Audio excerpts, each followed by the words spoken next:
BFM Academy 2013. Nicolas Dose sur BFM Business. BFM Business, quatrième partie et dernière partie. Il y en a sûrement certains d'entre vous qui ont déjà essayé de déménager tout seul et qui ont regretté de ne pas avoir à leur côté quelqu'un qui avait un peu le coup d'œil pour éviter de tanker le canapé dans l'escalier ou de se dire au bout d'une heure et demie qu'on n'y arriverait pas dans la journée parce que c'était désespérément trop compliqué. Bien, nous avons ici la personne qui vous a toujours manqué. BFM Academy saison 8, la mouche du coach. Cette personne s'appelle Farid Lalou avec des bras en plus, desbrasenplus.com. C'est même pas la peine d'épeler, des bras en plus. Quand il faut des bras en plus, quand il faut des bras en plus, éventuellement des bras en plus qui viennent avec un camion, éventuellement qui viennent avec un camion et un élévateur qu'on met à l'extérieur de l'immeuble pour charger, décharger.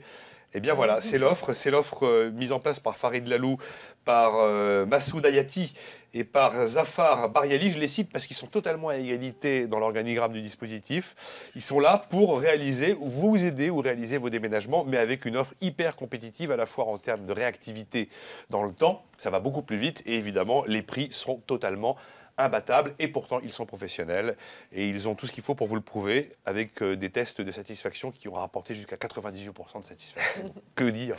Que dire? Voilà, c'est pour pas dire 100%, quoi, c'est pour rester modeste. Ils ont décidé tout simplement de vous dire que déménager un appartement, même de 100 mètres carrés, c'est plus la peine forcément d'y mettre 20 000 boules. Ça peut coûter moins cher. Alors, quelques éléments de portrait de Farid Lalou avec F. Chegaray et on passera aux mouches du coach. Bon, accrochez-vous bien. À votre avis, qu'est-ce qui a pu donner l'idée à trois jeunes, dont un en tout cas ressemble plus, comme je le disais tout à l'heure, à un mannequin pour les petits blazers de chez Dior Homme. C'est lui là, écoutez, regardez Qu'est-ce qui a pu leur donner l'idée de monter une boîte dans le domaine du déménagement? Je vous le donne en mille, vous allez craquer. Moi je sais, le jour où ils ont voulu déménager, ça coûtait beaucoup trop cher. Eh ben non, c'est pas ça. Bon. C'est que quand ils étaient en master finance à l'école des cadres, enfin l'EDC, on dit maintenant à Paris, ils étaient tous logés à la cité universitaire de Nanterre. Tous les trois, ils se sont côtoyés, ils ont sympathisé. Ils se sont dit, tiens, pour payer nos études, on va faire des petits boulots et on va faire des boulots de déménageurs. Donc ils ont retroussé leurs jolies manches de petites chemises et ils sont allés en faire des déménagements. Et c'est sur site, comme on dit, c'est en situation qu'ils se sont dit tous les trois, là quand même, il y a quelque chose à faire. Voilà, vous savez tout sur son parcours. Bon. Ah oui. Il y a une belle histoire aussi, c'est les premiers camions. Vous avez acheté des camions d'occasion. Enfin, ça a démarré comme ça, des camions d'occasion pour pas beaucoup d'argent. Ça vous permettait de dire sur votre offre, on a des camions, même si vous n'arriviez pas avec le truc semi-remorque flambant neuf. C'est ça, parce que nous au départ, donc comme vous l'avez très bien dit, on a commencé, on était déménageurs pour pouvoir payer nos études. Ensuite, on a monté notre propre structure parce qu'on avait vu qu'il y avait quelque chose à faire et des choses dans lesquelles on pouvait innover. Et voilà, on a commencé avec un capital de départ qui était de 6 000 €, qui était en fait... on avait chacun a mis 2 000, quoi. Même pas. On avait gagné un concours envie d'agir du ministère de la jeunesse. Et donc voilà, donc on a commencé avec un camion et petit à petit... Combien de camions aujourd'hui ? Aujourd'hui, là, on en est à 5 et on en reçoit quelques-uns pour cet été encore. Et 17 personnes. Et 17 personnes. 17 personnes et en termes d'embauche, une dizaine prévue. Alors, je ne sais pas à quel horizon, mais ça doit être dans l'année et demie. Très rapidement. Et qu'est-ce qu'il faut? J'ai envie d'une petite question comme ça. Qu'est-ce qu'il faut pour devenir déménageur chez Des Bras en Plus? Est-ce qu'Evelyne et moi, on peut être candidates? Alors, j'ai dit Evelyne qu'elle ne voulait pas casser ses talons. Non, pas la peine. Ça va pas le faire. Je reviens sur ce que vous avez dit tout à l'heure, c'est très intéressant. Un déménageur, ce n'est pas seulement une carrure, ce n'est pas que des gros bras, parce que le déménagement, c'est la troisième source de stress des Français. Donc, quand on arrive chez un client, il faut le comprendre, il faut pouvoir parler avec lui. Et donc, c'est aussi un psychologue, le déménageur. Donc, c'est à la fois quelqu'un... Les deux premières sources de stress. Il y a le décès et... le chômage. Ça doit pas être loin. Comme ça. Bon, et après le déménagement, après seulement le divorce. C'est l'heure des les mouches du coach. C'est qui va commencer? C'est qui? J'ai horreur de ce truc. C'est qui? Pour que je tombe dans le panneau. Rembobiner, Nicolas Dose. Qui va commencer? Evelyne. Eh ben, en tout cas, bravo.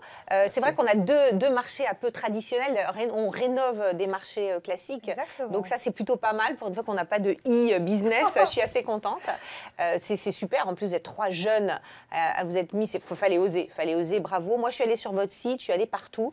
Et il y a un truc que j'adore, je me suis même connectée avec vous sur Facebook, c'est votre com. On dirait digne de Publicis. Je ne sais pas comment vous faites. Il y a des petits pâtes à modeler. Ils ont fait des choses absolument extraordinaires, des petites vidéos, plein de choses, Et donc, bravo pour votre com, parce que je ne sais pas comment vous faites. J'imagine que vous n'avez pas mis 1 million d'euros sur la table chez Havas. Et pour autant, vous avez une com super sympathique. Moi, j'ai une question à vous poser, assez directe. C'est vrai qu'on a beaucoup parlé de B2C, de vente aux particuliers, etc. Moi, l'impression que j'ai quand je vous écoute, c'est que vous avez fort à faire sur la vente aux entreprises. Est-ce qu'il n'y a pas un business particulier? Est-ce qu'il n'y a pas un système d'abonnement? Moi, vous savez, je pense aux grands immeubles à la Défense où ils ont toujours un truc à déménager. Est-ce qu'il n'y a pas un business à structurer pour fidéliser, en fait, alors ce sont des directeurs de services généraux qui pourraient faire appel à vous assez quotidiennement pour déménager un truc, un machin. Voilà. Est-ce qu'il n'y a pas un business, là, en or massif à imaginer pour vous, en plus du B2C classique et du déménagement classique? Tout à fait. Donc, on a justement, il n'y a pas très longtemps, donc, lancé cette offre des Bras Plus Pro, donc, qui s'adresse justement aux entreprises, petites PME, grosses sociétés. Et justement, on a beaucoup de responsables des services généraux qui nous contactent. Et ce qu'ils aiment dans notre offre, c'est le côté pratique. C'est le côté, en 5 minutes, je peux réserver soit ma prestation de manutention ou ma prestation de déménagement. On est capable de réaliser, il n'y a pas très longtemps, on a fait 5000 m² pour CBRE. Donc on est capable de faire belle référence quand même, CBRE, c'est quand même une très belle référence. On a travaillé avec des ambassades pour qui on a fait leur déménagement, on a travaillé pour KPMG, on a travaillé pour plusieurs grosses boîtes sur des prestations différentes, ça peut être 5000 m², ça peut être moins, mais effectivement il y a vraiment quelque chose à faire là-dedans. Et d'ailleurs, j'encourage tous les professionnels qui nous écoutent à venir se renseigner et à prendre l'information, parce qu'il y a des jeunes entreprises qui font des choses excellentes et qui ne capitalisent pas que sur leur nom et leur ancienneté, mais surtout sur leur travail au quotidien. On fait des prestations excellentes avec des prix excellents. N'hésitez pas à venir, à prendre les renseignements. Et Ça va tellement bien se passer que le soir, cher directeur des services généraux, vous pourrez vous siffler une petite canette de White Star pour fêter la bonne conclusion du déménagement. Bon, on a un joli business de quelque chose qui était traditionnel, qui était plutôt un peu à risque, qui coûte moins cher, qui se fait dans un environnement sympathique. Vous faites partie de ces offres qui sont tellement relookées qu'on a presque plaisir à réserver son déménagement. Le site est hyper ergonomique, dynamique, alors sans en faire trop non plus, c'est fonctionnel, ça répond aux besoins. Donc moi j'ai beaucoup aimé votre site, les formulations, là, je reviens à la même chose qu'Evelyne, votre communication, tout est bien écrit, tout est clair, avec des cas précis pour des étudiants qui déménagent. Louer un camion, est-ce une bonne idée? Voilà, ça nous met en situation, ce sont les questions que les gens se posent. Moi j'ai une remarque, et bien sûr vous le racontez bien quand même, il ne faut pas que j'oublie de le dire. J'ai une remarque, c'est que j'ai l'impression que comme pas mal d'autres offres qui ont commencé low cost et pour des clients finaux, pour des particuliers, il y a tellement de rentabilité à envisager auprès des entreprises que j'ai l'impression que finalement, petit à petit, vous risquez de délaisser ce qui aujourd'hui fait votre succès et votre capital sympathie aussi, à savoir la vieille dame qui ne peut pas bouger un meuble toute seule, l'étudiant qui veut déménager ou le jeune couple qui n'a pas les moyens de se payer un poids lourd du déménagement. Sans faire de jeu de mots. Nous, on ne va jamais faire de choix entre les professionnels et les particuliers. Et Promis, craché juré. Et c'est le marché qui parle pour moi, juste pour la bonne et simple raison. C'est le marché qui parle pour moi, ça c'est grandiose. Il n'y a que sur BFM Business qu'on entend, c'est le marché qui parle d'abord. On a 80% des gens qui déménagent en France qui déménagent par leurs propres moyens. Il n'y a que 20% qui... 80%, ça fait plus de 2,5 millions de foyers. Il est documenté, Farid, en chiffres et en stats. Et donc voilà, on n'abandonnera jamais ces 80% de Français. Est-ce que vous avez un marché aussi? On se souvient avoir reçu il y a quelques mois une jeune femme, sa boîte s'appelait Fred Bay, et elle proposait d'utiliser les camions qui retournent à vide après des livraisons pour les petits déménagements ou pour les trucs qu'on achète. Je rachète un canapé usé à quelqu'un sur eBay et je n'ai pas les moyens de prendre un déménageur. Est-ce que ça, c'est un marché? On connaît très bien Fred Bay et on est en train de mettre un partenariat. Ah, merveilleux. À Répareman, c'était les 2 et 4 novembre dernier, effectivement. Exactement. Fred Bay. Très belle société. La bourse du fret, une bourse des colis. Je me souviens très bien, tout à fait. Donc vous ne manquez pas d'idées. Qu'est-ce qu'il vous faudrait, si vous pouviez avoir une baguette magique et résoudre un truc comme ça, ce serait quoi le truc dont vous rêvez? Nous, on a toujours fonctionné sur fonds propres depuis le début. On n'est pas une société endettée. On a toujours fait du profit. On n'a pas de crédit. On n'a pas d'investisseurs. Donc ce qu'on veut, c'est pendant le plus longtemps possible pouvoir rester comme ça. On ferme la porte à rien. Mais ce dont on a le plus besoin, bien sûr, toujours, c'est de clients. Et tout à l'heure, on a parlé encore des clients professionnels, des clients particuliers. On est d'accord. On a ce dont tout entrepreneur a le plus besoin, c'est de clients. On est d'accord. Pour nous, et pas d'investisseurs. Pour nous, ça développe notre offre, ça développe notre notoriété et c'est toujours un plaisir. Donc ça veut dire que vous restez pour l'instant à égalité dans le capital, pas d'ouverture de capital prévue. Et vous comptez rester à égalité comme ça tout le temps? Oui, on revient à ce sujet. Parce que c'est vrai que l'entreprise qui se développe un peu avec finalement chacun qui est totalement équidistant par rapport à l'autre, on se dit toujours qu'il y a un moment où ça doit pas être forcément facile à vivre. Là où on a de la chance, c'est qu'on est complémentaires chacun. Donc moi, aujourd'hui, je suis avec vous ici pour parler de c'est un hasard, vous avez tiré à la courte paille pour savoir si c'était Farid qui venait, Massoud ou Zafar. Non, c'est lui le gars qui cause. C'est lui le gars qui cause. Justement, si je suis là aujourd'hui, c'est parce que moi, je m'occupe de tout ce qui est communication, développement produit. Vous avez Zafar qui est dans la partie commerciale, qui est au bureau en train de manager tout ça.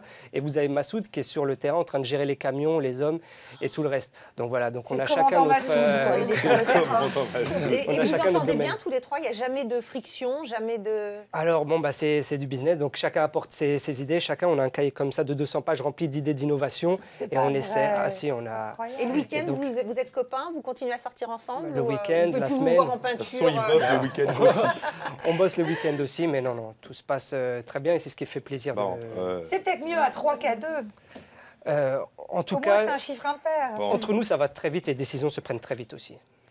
Bref, vous voulez être labellisé jeune entreprise innovante par Oseo. Vous voulez donc développer votre notoriété, communiquer davantage auprès des particuliers et déménager dans un local plus grand. Ça ne devrait pas être trop dur pour vous. Vous trouvez le local. C'est fait. Ça y est, c'est fait. C'est fait, on déménage lundi. Vous déménagez lundi, enfin le 100... Avec des bras en plus. Avec des bras en plus. Vous avez quand même pas fait appel à une entreprise pour déménager. Non, rassurez-moi. Allô, les déménageurs bretons. Voilà, c'est ça. 141 rue Cardinet, Paris 17e pour les voir physiquement. Sinon, 60 rue Ramet, Paris 18e. Sinon, il y a une boîte mail, il y a un téléphone, il y a tout. Desbraenplus.com et sinon directement par téléphone. Eh ben, écoutez, c'est parfait. C'est à vous de voter. Donc, ça se passe sur le bfmbusiness.com. Ça se passe sur l'appli iPhone, la technologie signée Maïka pour BFM Academy. Et je sais que vous l'avez tous téléchargé. Vous y retrouvez d'ailleurs les portraits des candidats de la semaine. Vous y retrouvez les précédentes émissions. Enfin, c'est que du pur bonheur. Voilà, c'est le BFM Academy Digital. Oui, un mot sur l'appli. Suivez. Tout est expliqué quand on se connecte sur l'appli. C'est différent pour ceux qui votent pour nos entrepreneurs depuis des années. Mais c'est très simple. Il suffit de suivre les recommandations de Maïka. Allez, c'est parti. BFM Academy 2013, en juin, il n'en restera qu'un. Bon, on va terminer avec les humeurs du coach et du chef d'entreprise qui veut rire, pleurer, pousser son coup de gueule le premier. Mais là, on va rire et on va même se réjouir. Nicolas, aujourd'hui est un grand jour. Vous savez qu'Evelyne a pas mal de cordes à son arc. Evelyne fait autant de bouquins que d'autres font de bébés dans certaines familles. Et son 4e opus sort ces jours-ci chez Erol, sa maison d'édition chérie. Alors, vous allez comprendre pourquoi c'est moi qui parle du bouquin d'Evelyne. Oui, je me suis dit, pourquoi donc, elles se sont mises d'accord. Tu parles de mon truc. Elles se font des promos croisées. Vous allez comprendre pourquoi. Alors, chez Erol, nous sommes tous des vendeurs. Ça s'appelle Nous sommes tous des vendeurs. Il y en a eu un vert, il y en a eu un... Le pouvoir de vendre, I Love Business. Voilà, c'est ça. Maintenant, nous sommes tous des vendeurs. Le premier bouquin d'Evelyne des années, c'était Comment vendre au grand compte. Hein, voilà, elle a essaimé maintenant. Et voilà, je suis ravie. J'ai eu la primeur. J'ai pu lire ce bouquin avant bien d'autres. Vous allez comprendre pourquoi. C'est un régal. Ça parle à tout le monde. Oui, on a tous quelque chose à vendre. Se vendre soi, vendre son projet, même en grande entreprise. Vendre quand on est entrepreneur. Vendre le coup d'après. Evelyne, elle a vendu votre bouquin. Vous n'avez plus que 25 secondes. Alors, donc, non, mais il a fallu pour ce livre-là que je fasse appel à un des plus grands coachs mondiaux d'entrepreneurs. Et donc, j'ai appelé Eve. Et Eve participe dans le livre. Et sur chaque chapitre, vous avez le grain de sel d'Ève, plein de fraîcheur, plein d'exemples, du vécu personnel, avec beaucoup de légèreté, voilà, qui finissent chaque chapitre. Donc nous sommes deux sœurs jumelles. Nous sommes tous des vendeurs publiés chez Erol, donc signé Evelyne Patrick-Cohen avec Ève Chegaray en filigrane qui s'est glissée dans le bouquin. Et Philippe Bloch qui a écrit la préface. Oui, ils sont tous là. Cette émission est terminée, on se retrouve la semaine prochaine. Maintenant, votez sur bfmbusiness.com pour élire les finalistes de BFM Academy saison 8.